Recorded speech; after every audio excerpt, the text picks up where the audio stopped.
அப்பாடி! எப்படியோ இன்னைக்காச்சும் மேட்ச வின் பண்ணிட்டோம்ப்பா. இப்படி வந்து ஸ்ரீலங்கா பெருமூச்சு விட்டுக்கிற மாரி தான், இன்னைக்கு tri series Sri Lanka versus Zimbabwe match வந்து இருந்துச்சுங்க. இன்னைக்கு மேட்ச்ல ஜிம்பாப்வே டாஸ் வின் பண்ணி கான்ஃபிடென்ட்டா நாங்க வந்து பேட்டிங் பண்றோம் அப்படின்னு சொல்லிட்டு பேட்டிங் சூஸ் பண்ணாங்க. சரி இவங்களோட பேட்டிங் பெர்ஃபார்மன்ஸ் ஸ்டார்ட்டிங்ல இருந்தே வேற லெவல்ல வந்து இருக்கும். பெனட்டும், மருமானியும் சேர்ந்து நல்ல ஒரு பார்ட்னர்ஷிப்ப போடுவாங்கன்னு பார்த்தா, மருமானியோட விக்கெட்ட ஃபர்ஸ்ட் ஓவர்லயே தீக்ஷனா வந்து தூக்கிட்டாருங்க. அதோட நிறுத்தாம, நான் என்னோட அடுத்த ஓவர்லயும் விக்கெட் எடுப்பேன் அப்படின்னு சொல்லிட்டு, இன்னொரு விக்கெட் வேற எடுத்துட்டாரு. பெனட் வந்து நின்னு நல்ல ஒரு இன்னிங்ஸ் வந்து குடுத்துட்டு இருந்தாரு. அவர் கூட வந்து டெய்லர் ஒரு குட்டி பார்ட்னர்ஷிப் வந்து போட்டாருங்க. சரி இவங்களோட பார்ட்னர்ஷிப் அப்படியே கன்டின்யூ ஆகும் அப்படின்னு நினைக்கும்போது, ஷனாக்கா இருந்துகிட்டு டெய்லர வந்து தூக்கிட்டாரு. அதுக்கப்புறம் பெனட்டும், சிக்கந்தர் ராஜாவும் நல்ல பார்ட்னர்ஷிப்ப போடுவாங்கன்னு எதிர்பார்த்தா, அப்பதாங்க ஜிம்பாப்வே கேமனா ஹசரங்கா வந்துட்டாரு. வந்த மனுஷன் நான் பெனட்டையும் தூக்குவேன், சிக்கந்தர் ராசாவையும் தூக்குவேன் அப்படின்னு சொல்லிட்டு, அடுத்தடுத்த ஓவர்ல 2 விக்கெட் எடுத்து பட்டை கிளப்பிட்டாருங்க.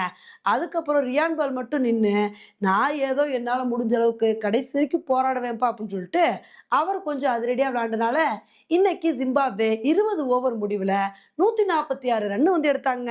இந்த ஒரு ஸ்கோர பார்த்தோனே நம்ம என்ன எதிர்பார்த்தோம் அப்படின்னா, எப்பா ஸ்ரீலங்கா இந்த ஸ்கோர ஈஸியா சேஸ் பண்ணிருவாங்க. ஆனா, இப்ப ரொம்ப நாளாவே ஸ்ரீலங்காவுக்கு சறுக்கலா தானே வந்து வருது. இன்னைக்கு ஜிம்பாப்வே ஸ்ரீலங்காவுக்கு ஒரு மரண பயத்த காட்டிருவாங்களோ அப்படின்னு தாங்க வந்து எதிர்பார்த்தோம்.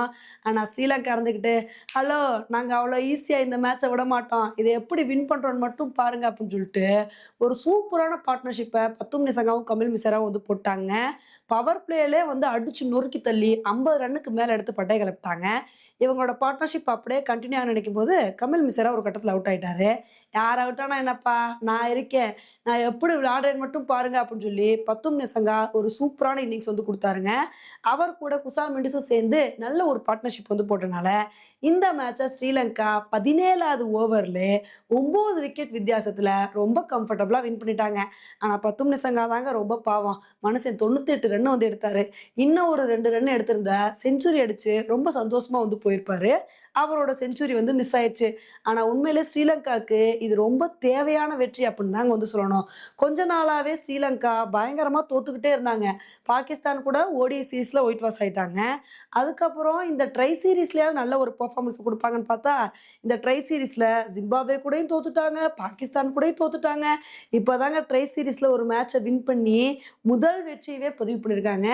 அதனால இனிமேல் ஸ்ரீலங்கா தொடர் வெற்றிகள வந்து பதிவு பண்ணுவாங்களா அப்படின்றத பொறுத்து வந்து பார்க்கலாம். ஓகே ஃப்ரெண்ட்ஸ், இந்த ஒரு மேட்ச பத்தி நீங்க என்ன நினைக்கிறீங்க அப்படின்றத என்னோட கமெண்ட் செக்ஷன்ல வந்து போடுங்க. இதே மாரி இன்னொரு வீடியோல உங்கள வந்து மீட் பண்றேன். Bye friends.